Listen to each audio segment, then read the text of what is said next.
Monsieur James Carter, un homme noir dans la soixantaine, dégageait une aura de dignité et de calme malgré l'épreuve à laquelle il faisait face. Toujours élégant, vêtu d'un costume parfaitement repassé et de chaussures lustrées, il se tenait stoïquement au point de contrôle d'un aéroport international. Sa stature imposante, son allure irréprochable, et la sérénité dans son regard auraient dû suffire à inspirer le respect, mais les deux officiers présents semblaient déterminés à lui rappeler qu'ici, ses qualités ne comptaient pas. Le premier officier, trapu et aux traits rudes, le toisa avec un sourire en coin, un mélange de condescendance et de mépris affiché. Son ton, mielleux mais tranchant, ne laissait aucun doute sur ses intentions. « Vous allez devoir attendre ici, déclara-t-il avec une satisfaction non dissimulée. On ne peut pas laisser passer quelqu'un comme vous sans vérifier. Vous comprenez, monsieur. Chaque mot était pesé, mais c'est sur le « vous » que l'officier appuya lourdement, le transformant en une insulte implicite, une attaque contre la dignité même de James. À côté, son collègue, un homme plus jeune mais tout aussi désagréable, observait la scène avec un rictus amusé, comme si l'humiliation d'un homme méritant était une distraction bienvenue dans sa journée. James resta impassible. Il avait appris, au fil des décennies, à maîtriser ses émotions devant de telles situations. Il se contenta de fixer l'officier, son regard perçant balayant calmement les sourires narquois.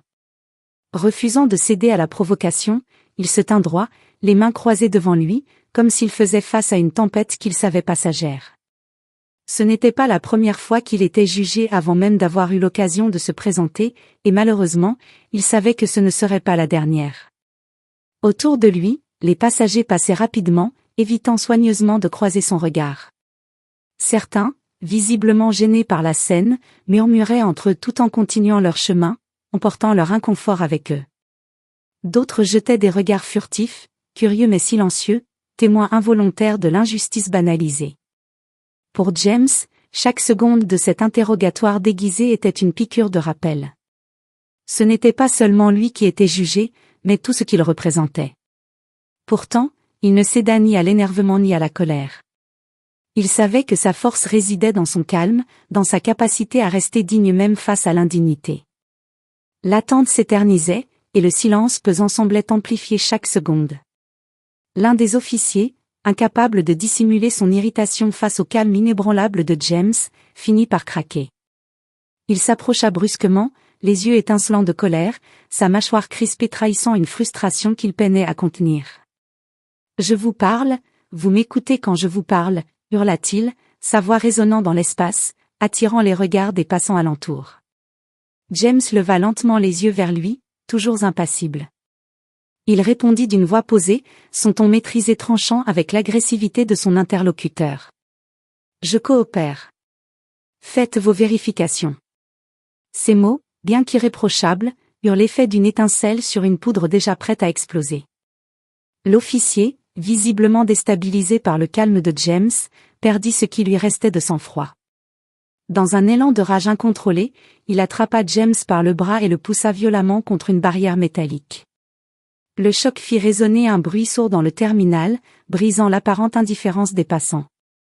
Un murmure d'indignation parcourut la foule. Des regards outrés se tournèrent vers la scène, mais personne n'osa intervenir. Le second officier, visiblement pris au dépourvu, tenta de calmer son collègue. « Hey, calme-toi. Ce n'est pas nécessaire. » Mais il était trop tard. Dans un geste impulsif, l'officier en colère leva la main et frappa James d'un coup au visage. La violence de l'attaque fit chanceler James, qui attrapa instinctivement la barrière pour garder son équilibre. Malgré la douleur, il refusa de fléchir. Redressant son dos, il fixa l'officier droit dans les yeux, son regard fier et stoïque, comme une montagne face à une tempête. Ses traits, marqués par l'âge et l'expérience, exprimaient un mélange de dignité et de défi silencieux. La foule, choquée, semblait paralysée. Certains murmuraient entre eux, exprimant leur indignation, mais leur voix restait timide, étouffée par la peur de s'impliquer. Une femme murmura à son compagnon. « C'est inadmissible. Ils n'ont pas le droit. » C'est à cet instant précis, alors que l'atmosphère était tendue et que l'humiliation de James semblait à son apogée, qu'un bruit sourd de moteur interrompit brutalement la scène. Un convoi imposant de voitures noires aux vitres teintées venait de s'arrêter en trombe à l'entrée de l'aéroport, susurrant l'arrivée d'une personnalité de haut rang. L'agitation se propagea comme une onde de choc parmi les employés et les passants, qui échangèrent des regards inquiets. « C'est le gouverneur », murmura une voix dans la foule, avec une étonnante précision. À peine ces mots furent-ils prononcés que la porte principale s'ouvrit dans un grondement discret, laissant place à une silhouette imposante. Le gouverneur de l'État, entouré de ses gardes du corps, entra dans le hall avec une démarche assurée, son regard perçant balayant la salle comme s'il cherchait à saisir chaque détail de ce qui se passait autour de lui. Il n'eut besoin que d'un instant pour remarquer la scène au point de contrôle, et son regard s'arrêta immédiatement sur James. Un éclair de reconnaissance traversa ses yeux, mais son expression resta figée un instant, comme si la réalité qu'il voyait défiait sa compréhension. Ses traits, d'abord neutres et contrôlés, se durcirent en un mélange de colère et de consternation lorsqu'il comprit pleinement la situation. Il s'avança rapidement, la tension palpable dans chaque mouvement, son pas résonnant avec une détermination qu'aucun des présents n'aurait osé ignorer. Les deux officiers, soudainement conscients de qui se trouvait devant eux, tentèrent maladroitement de se redresser. Ils échangèrent un regard paniqué avant de se tourner vers le gouverneur. L'un d'eux, plus nerveux que jamais, bafouilla des mots qui n'avaient plus aucun sens. « Monsieur le gouverneur », balbutia-t-il, une goutte de sueur perlant sur son front, « nous avons ici un suspect, et nous nous assurons qu'il ne constitue pas une menace. » Le gouverneur les ignora totalement, ses yeux ne quittant pas James. D'un mouvement assuré, il se posta devant lui, élevant sa stature et imposant un silence lourd autour de lui. Son regard balaya l'officier arrogant, puis se posa lentement sur son père, James. Le contraste était frappant, un affrontement entre la toute-puissante autorité des uniformes et la dignité silencieuse d'un homme dont l'histoire dépassait de loin l'injustice d'un instant. « Un suspect », répéta-t-il lentement, sa voix trahissant une colère contrôlée. « Cet homme est mon père. » Le silence qui suivit fut presque surnaturel. Comme un couperet tombant sur l'assemblée, chaque mot du gouverneur semblait peser des tonnes. Les deux officiers, figés sous le choc de cette révélation, blêmirent immédiatement.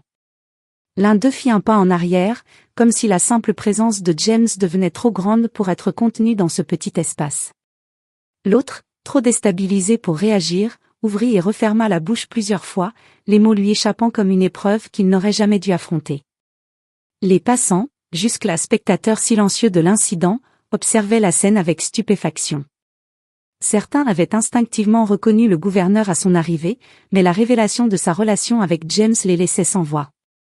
Ceux qui avaient filmé l'incident jusqu'à ce moment-là se figèrent, l'écran de leur téléphone affichant désormais une scène bien plus grande que ce qu'ils avaient imaginé capturer. Le gouverneur tourna enfin son regard sur les deux officiers, ses yeux emplis d'une autorité nouvelle, dénuée de toute clémence. Il était évident que pour eux, ce qui avait commencé comme un simple contrôle de routine allait se transformer en une confrontation avec un pouvoir bien plus vaste et beaucoup plus redoutable. « Vous avez perdu toute décence », dit-il froidement, sa voix semblant emporter toute trace d'assurance qu'il pouvait encore avoir. « Je vais personnellement m'occuper de ce dossier. Et vous deux, vous n'êtes pas faits pour porter un uniforme. » Ces mots résonnèrent comme un verdict. Un silence lourd tomba sur la salle alors que les passants commençaient à comprendre la profondeur de ce qu'ils venaient de voir. Le gouverneur, dont la colère avait désormais laissé place à une autorité glaciale, pointa du doigt l'officier qui avait frappé James. Le regard du gouverneur, perçant et implacable, se fixa sur l'homme, transperçant le moindre de ses mouvements. « Vous avez osé lever la main sur un homme innocent, sans aucune preuve. Pas seulement sur un homme, mais sur mon père, lança-t-il d'une voix aussi ferme qu'une cloche qui sonne l'alarme. Chaque mot vibrait dans l'air, chargé de la force d'une vérité indiscutable. L'officier, désormais livide, se raidit sur place, sa gorge serrée par une honte qu'il ne pouvait plus dissimuler. Ses mains tremblaient légèrement alors qu'il tenta de se justifier, mais sa voix, bien trop faible, n'avait pas la force de ses actes. « Monsieur, je ne savais pas. » Le gouverneur, impitoyable, n'eut même pas l'ombre d'une hésitation avant d'interrompre cet essai de défense, sa voix tranchante comme une lame. « Et cela change quoi ?» Le silence qui suivit fut lourd et oppressant. Le regard du gouverneur s'intensifia, plongeant dans celui de l'officier qui, maintenant, semblait être réduit à sa propre culpabilité. Le gouverneur poursuivit, chaque syllabe pesant sur l'âme de l'officier comme une condamnation. Le fait que vous ne sachiez pas qui il éprouve encore plus votre incompétence et vos préjugés.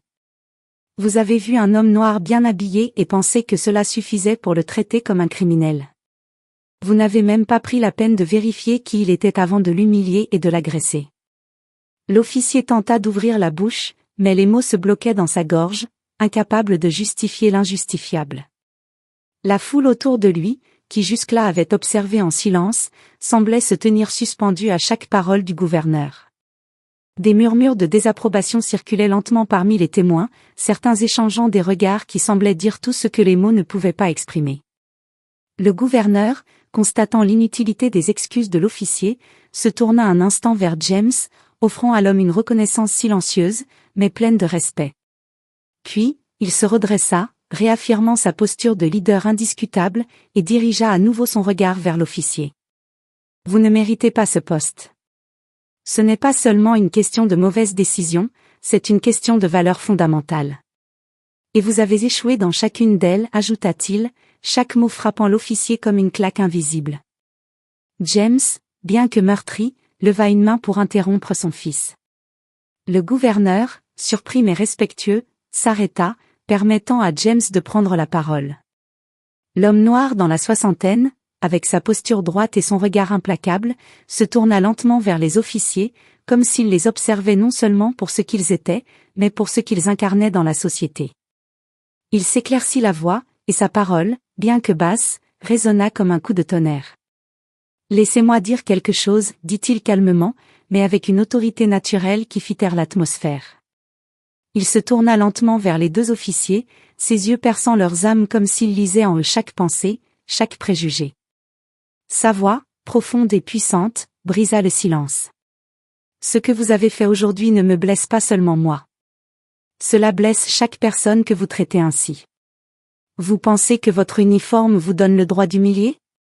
Vous croyez que le pouvoir vous appartient simplement parce que vous portez une étoile sur la poitrine?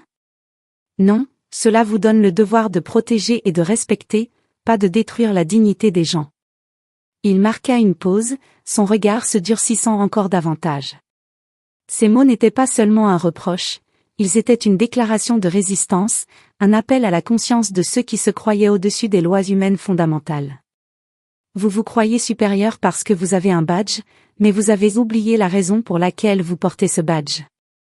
Il n'est pas là pour humilier ou écraser, mais pour servir. Vous l'avez oublié, mais je n'oublierai jamais que, malgré vos actions, je reste un homme, et vous êtes responsable de vos actions. Le gouverneur, écoutant son père, posa une main sur son épaule, comme pour lui offrir un moment de soutien, un geste de solidarité père-fils qui allait au-delà des titres et des positions de pouvoir. Il observa James avec une profonde admiration, et sans un mot, il se tourna vers la foule pour renforcer la vérité qu'il venait d'entendre.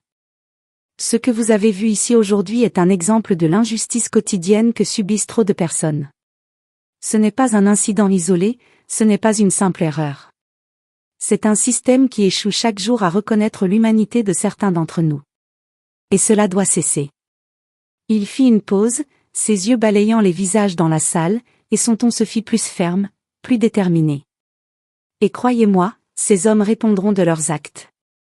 Personne n'est au-dessus de la loi, pas même ceux qui sont censés la faire respecter. Sous les yeux du gouverneur, un silence pesant se fit sentir. Les passants, jusque-là spectateurs muets, commençaient à murmurer entre eux, leurs voix mêlées de soutien et de réflexion. Certains secouaient la tête en signe d'indignation, d'autres lançaient des regards emplis de respect et d'admiration envers James et son fils, témoins d'une scène où la justice n'était pas simplement un concept, mais une réalité mise en action. Les deux officiers, la tête baissée, comprirent qu'il était inutile de se défendre davantage. Ils n'avaient plus de place dans cette scène de vérité. Leurs excuses étaient vaines, leur déni était trop tardif. Dans une humiliation publique qu'ils ne pourraient oublier de sitôt, ils furent escortés hors du hall par des agents de sécurité, leurs visages devenus blêmes sous le poids du déshonneur. James et son fils, côte à côte, quittèrent l'aéroport, leurs silhouettes marquant un contraste saisissant avec les visages désapprobateurs des officiers.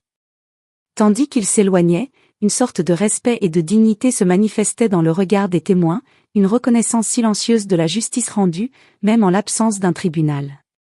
Les passants les observaient, certains murmurant des mots de gratitude et de soutien, tandis que d'autres se contentaient de les regarder avec admiration. James, avec son calme indomptable, avait donné à chacun une leçon d'humilité et de dignité qui résonnerait bien au-delà de cet aéroport. Ce n'était pas simplement une victoire pour lui, mais pour chaque personne qui, quotidiennement, faisait face à des injustices similaires. Le gouverneur, toujours en compagnie de son père, n'avait pas besoin de mots pour confirmer la portée de cet acte de courage.